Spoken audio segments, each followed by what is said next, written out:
We're here today to kick off the Key for Women Community professional development series with how to communicate with your natural disc style. So meet me. I am Julie Kratz, and I will be your facilitator for our live sessions that we have coming up over lunch in the next couple months. But I thought before we do that, let's go ahead and introduce me, who I am, and what I'm all about. So I'm at Pivot Point, and we exist to develop leaders, coach women to build winning career game plans, and promote gender equality. I've been in business for about the last 3 years. Before that, I spent a dozen or so years in corporate America doing a variety of things, leadership development, primarily a bit of strategy, consulting, operations work. So worn a lot of hats, had a lot of my own pivot points, and now I get to work with women and women business owners on how to have their own successful pivot points.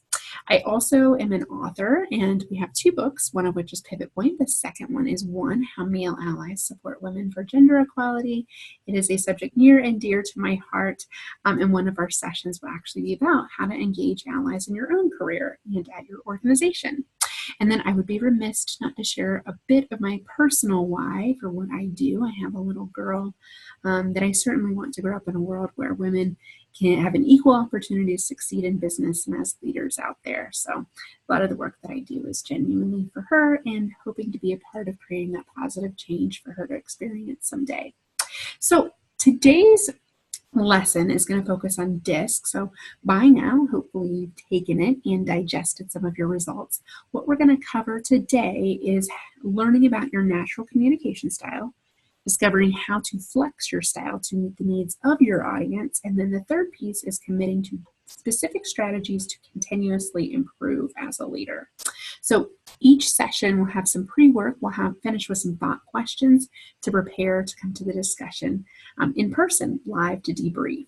So the first question I want you to think about, when you think about your personality, would you tend to describe yourself as fast-paced or more moderate paced? So kind of think about, are you fast, assertive, dynamic, bold, active even, or more moderate paced, thoughtful, calm, methodical, careful? Okay, so keep in mind the answer to that question.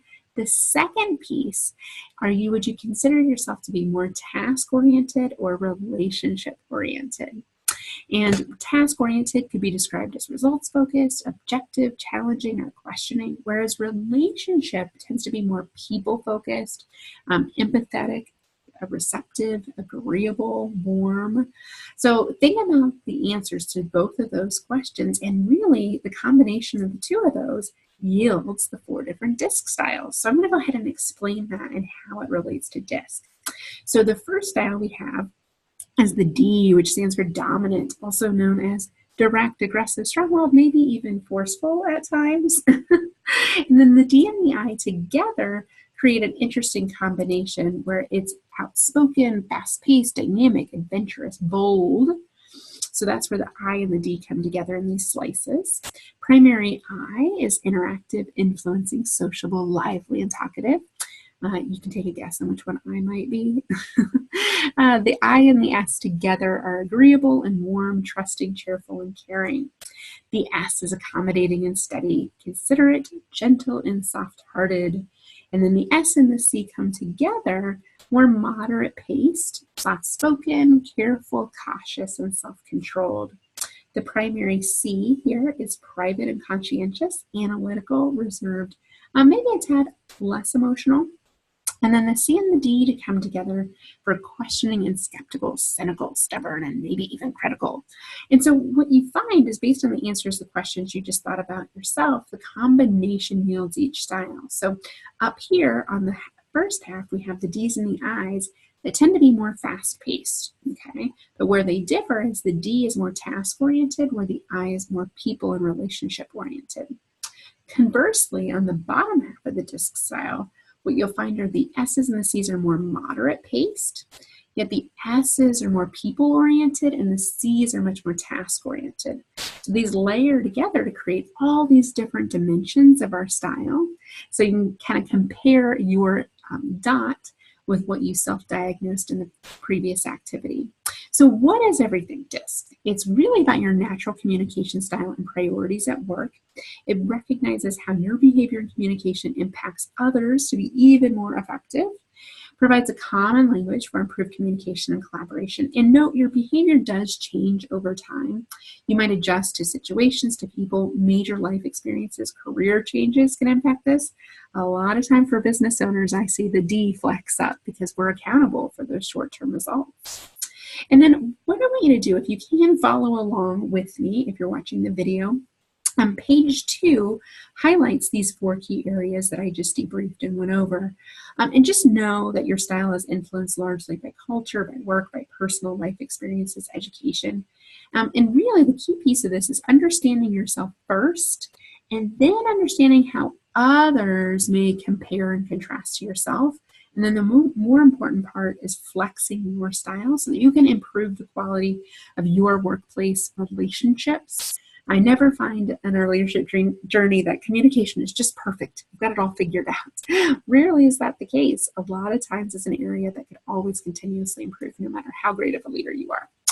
So I'm going to guide you through some of the key pages. If you want to flip along to page 3, this explains your dot, and your natural inclination towards the characteristics of your DISC style are related to your placement of your dot. So if you're centered towards the origin, that is a slight tendency of that style.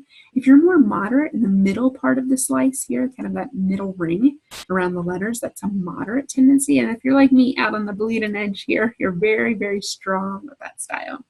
Another thing you'll notice is if some people have primary styles, some people have secondary styles as well. So in this example, this person actually has 2 styles, the S being the primary, the I being the secondary, and pretty centered, so a moderate tendency towards that style.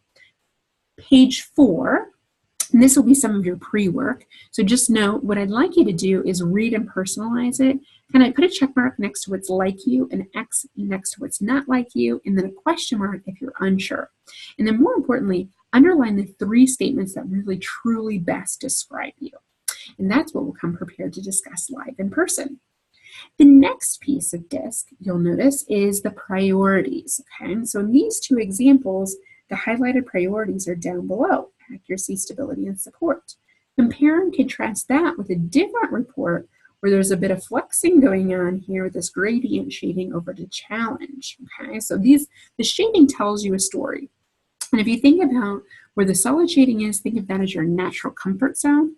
The white space is your discomfort zone. And then the gradient shading is where it's not natural, but you can flex there. Usually I find that situational. That might be on your team or your job that warrants you to take on some of that style. So what I want you to do on page 5 is look through your priorities. You could have anywhere from 3 to 5 priorities. And I want you to just check mark next to it what's not like you, maybe an X what's not like you. And if you're unsure, it's a question that we can discuss in our live session. So again, the shading tells the story of your comfort zone, and the priorities tell you at the end of the day what's truly, truly important to you are those 3 to 5 characteristics. You'll also notice on page 6 that there's motivators and stressors. So what I would love for you to do is highlight your top 2 of each one of these lists to inform our discussion together. And these really help you understand, what are the things that give you energy and take energy away from you. Really keeping a pulse on this as a business owner is so, so important, because if you're spending your time on your stressors, you're going to be exhausted. Conversely, if you're not spending enough time on your motivators, you're going to feel exhausted. So it's really, really important that we try to align our work to the best of our degree with our motivators versus our stressors. And page 7 does a great job of highlighting the 4 key areas of what you're motivated by, your fears, things you'll notice, the limitations of each style. It is important to know that there is no right or wrong style as a business leader. I have seen business leaders throughout my career, over 800 assessments I've done, in fact, that are all over, canvassed all over the circle. And the other thing is your DISC style is not an excuse for poor behavior. So we don't get to just say, well, I'm a D, so that's just how it is. When I'm an I like to talk a lot. We all have our pros and cons of our style, and it's up to us to flex and modify our behavior to best get what we want out of our audience. This highlights the spectrum of the 4 key areas, what our basic aim is, our pace, right? When we talked about fast versus moderate, priority, task versus relationship, things that irritate each style, get us interested, What I really like thinking about is for each style, the D can be bossy or blunt when under pressure. The I can become emotional and sarcastic. The S can procrastinate. And then under pressure, a C can become even more critical and strict, maybe even a bit passive aggressive. And then the personal perspective is also fun as you think about each four of the styles. The D cares about my way. The I cares about the fun way. The S, what's the smooth way? And the C, what's the right way, right? Perfection. Now, the second half of your DISC profile report is going to show you how you flex to other styles. So what I want you to do is think about your experience with someone and remember, again, it's not to label a person, just to understand. There's no good, bad, or right or wrong styles, and everyone can be a bit of a mixture. Remember, some people might have a secondary style, might be more centered, so they might have slight tendencies. But I want you to think about somebody that you communicate with. And perhaps you want to improve communication with. Maybe it's someone on your team, maybe it's a client, you pick. But think about a time when you've interacted with this person, their body language, their tone of voice, the words that they use. Think of a specific interaction. And then I want you to think about what their style might be. And so the first question you're going to ask yourself is the same question I asked at the very beginning of our time together today. Are they fast-paced or more moderate-paced? So that's question number one. And then the second question is, do they tend to be more task-oriented, meaning questioning and skeptical, or are they more people-oriented, meaning accepting and warm? Okay, and based on the combination of those two, that would yield a style. So in that example, if we said it was fast-paced and accepting and warm, that would be a high I tendency. If they were more fast-paced and questioning and skeptical, that would be a D. If they were questioning and skeptical, cautious and reflective, that would be a C. Accepting and warm and cautious and reflective is more of an S. Okay, so again, think fast for the D's and I's, moderate for the S's and C's. The I's and the S's have people in common, and the D's and C's have task in common. So the two come together. And in this example, if you want to reflect on this individual person based on the person you selected and the style you believe they may be when answering those questions, you can flip through pages 8 and 11 and find the corresponding page to their style, not your style, but their style.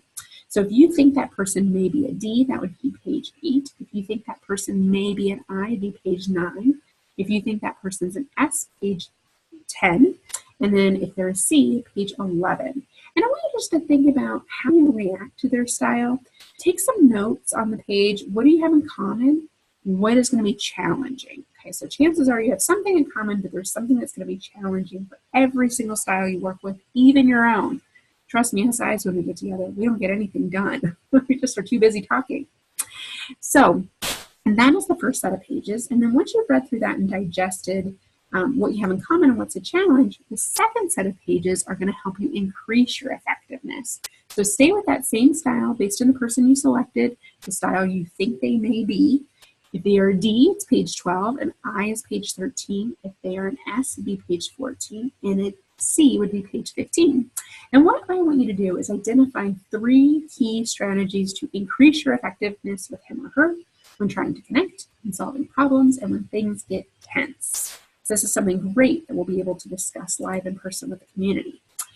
And then how your style relates to various combinations of other styles. Pages 17 through 20 gives you rich context and information. And I want you to think about the different members of your team. Compare and contrast these styles using the personalized style index. Think about if you were in conflict over a subject, how would you have a productive conversation with somebody? These give you incredible insights and tips into the world and perspective of your audience. And instead of just continuing to be your natural personality, perhaps flexing to their style, doing things that are more congruent with their expectations, matching them from a pace perspective, matching them from a priority perspective, is going to lead to a much more productive conversation. And then last but not least, flip back to page 16, and I want you to read your summary.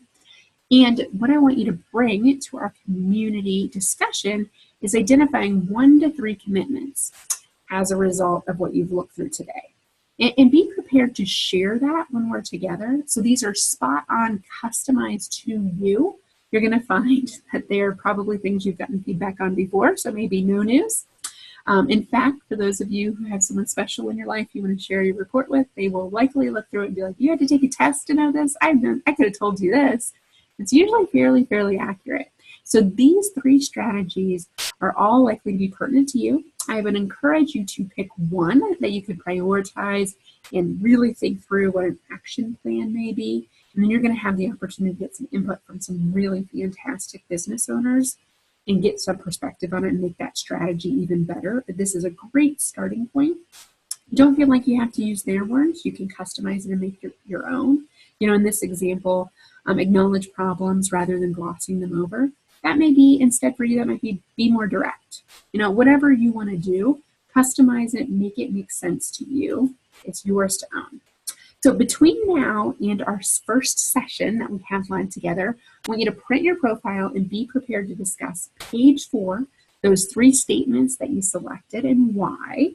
And then page 16, the strategies you selected or strategy that you selected and why. So come prepared to discuss those things with your report live. It's going to be a tremendous kickoff to a really, really amazing Key for Women development series.